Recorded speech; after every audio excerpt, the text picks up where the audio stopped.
Good afternoon, everyone. Today, our team is going to present about the topic Post Estimated Yoga Monitoring System. Our team members are Adra Nilkumar, Adile Katie, Shatad Sachin, and guided by Assistant Professor Srija K.A. Introduction. Out of our world's population, around 39% of adults are overweighted. The importance and need for exercising are evident from the above information. Exercise not only helps to reduce the body weight, but also if done regularly, help us to stay active with good blood circulation and also to maintain a healthy body. To maintain a fit or healthy body just like the way we used to go to gyms. Visiting the gyms or attending a yoga classes and getting trained under a trainer is not cheap and not affordable for all. Another option is self training, which will have the steps to do yoga routine, which is pre recorded but lacks feedback. Without proper feedback about our posture, injuries can happen, and it will do more harms than good. And that's exactly where our project comes into play. Pose estimation. Pose estimation is a computer vision technique of detecting humans in an image and then locating key landmarks of their body like head, knees, shoulder joints, etc. Pose estimation is a task of using an ML model to estimate the pose of a person from an image or a video by estimating the spatial locations of key body joints. The image data from which the pose of an object is determined can be either a single image or an image sequence where typically the camera is moving with a known velocity.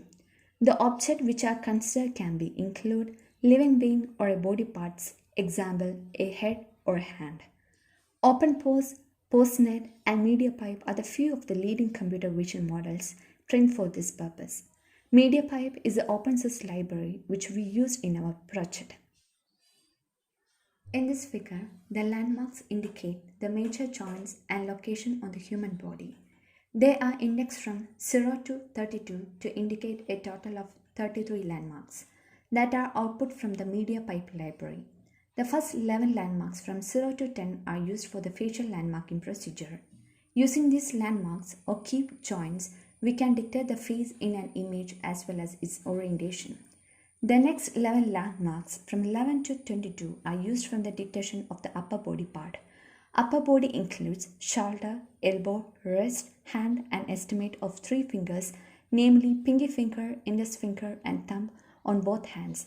The final 11 key points or landmarks from 23 to 32 are used to define the lower body consisting of the hips, knees, legs and foot. They together give an estimate of not only the human body structure in the image but also the orientation of the body in 3D space. Next there comes Adra to explain block diagram. So now we have come to the block diagram. The block diagram consists of camera, which is an input image, post detection model for which we use MediaPipe, then get coordinates of body joints, which is further given to geometric analysis and comparison with reference data, to which we give databases of different poses which are already fed to the system, and then we get the posture correction feedback, which is by display or an audio message. Now let's discuss the components one by one. Coming on to the first one, which is the camera. Camera acts as the input component of the system. The camera source can be from a webcam, mobile camera or a separate camera module. Camera is used for image acquisition and as data input to the model. Our project is compatible for an RGB camera. The next comes the MediaPipe library. Post detection is achieved using the pre-trained model MediaPipe. MediaPipe is an open source cross-platform customizable machine learning solution for real-time streaming media such as audio, video and series data. In this project, the data input to MediaPipe library is the image captured by the camera. The output from the MediaPipe library is a list of corresponding key points in X, Y and Z Cartesian coordinates. Database. This database contains a list of all the supported yoga poses for reference. The database is an SQLite database, which is an embedded database management system, unlike a client server database engine. Next comes the system, which is a smartphone or a computer. The entire software suite, including the MediaPipe library, code execution, and database, runs on the system. This system can be a computer or a smartphone. The next is display. The correction feedback of the system is notified to the user via a text message. This text message is shown on the display. The display can be a smartphone screen or a monitor screen. And finally, there comes the audio notification. During a routine, the head may be tilted away from the screen, which makes it difficult to see the feedback message on screen. So instead of a display, we can use a Bluetooth headphone to send feedback as audio messages. Next, there comes Sharath to explain the methodology. Thank you, Ardra. So coming to the methodology, the system finds deviation in the pose based on the data obtained from the pose estimation. This data is in Cartesian coordinates, that is, they provide the x and y coordinates of the key points in the given image. This is a good starting point to work with in order to compare poses based on their location on the image. But as we implemented it, we realized that if the user is not in the center, then the location of the key points will also differ significantly, thereby indicating it as a wrong pose even if it's the correct pose. So in order to tackle that, we decided to store the pose data in terms of the angles made by the key points. For example, in this project, we have taken the nose as origin, and for a particular pose, we store all the angles made by the key points with respect to the nose. The biggest advantage is that the user need not be in the center of the frame in order for the pose comparison, because the angles are the same irrespective of your position on screen. So here we have the images to show what is happening at different stages. Initially, we use the reference pose image to get the angular data of the pose. Let's call this pose star pose, with hands spread outwards and legs kept at an angle.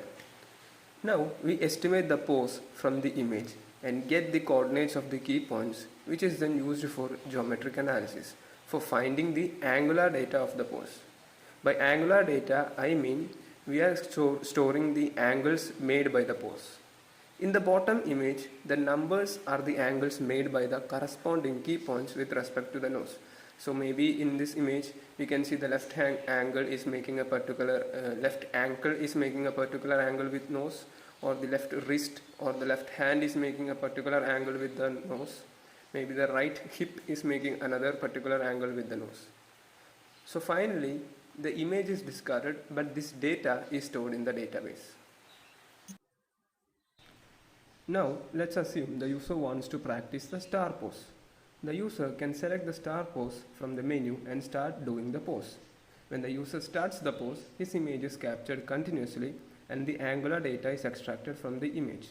This data is then compared with the reference angular data which is already present in the database. If there is no deviation in the pose, then a message is displayed saying no error in pose, as shown in the leftmost image. If there is a deviation in the pose, then we identify which body part is in the wrong position and display it on screen.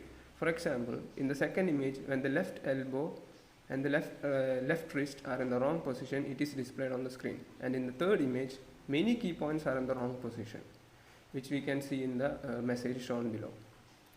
There is a threshold of plus or minus 5 degrees of deviation from the reference angle. That means the user can make at most an error of 5 degrees of deviation from the reference angle. The pose is classified as wrong only if the deviation crosses this threshold. This threshold parameter can be set by the user. So a user who is just starting out may not be as flexible in the beginning. So they can set the threshold as plus or minus 20 degrees. So he can get more room to practice without getting an error message. Coming to the conclusion, during development, it was seen that this pose estimation was unstable below 5 degrees. So we have to set the base threshold as plus or minus 5 degrees because of the jittering in the pose estimation at real time. Performance wise, we were able to get a steady 30 frames per second, and the system right now is built for 2-dimensional space. So there is no depth calculation happening. A total of 5 major yoga poses are available for practicing, with the ability of real-time feedback on the screen or through a wireless headset for correction. And with that, we conclude our presentation. Thank you.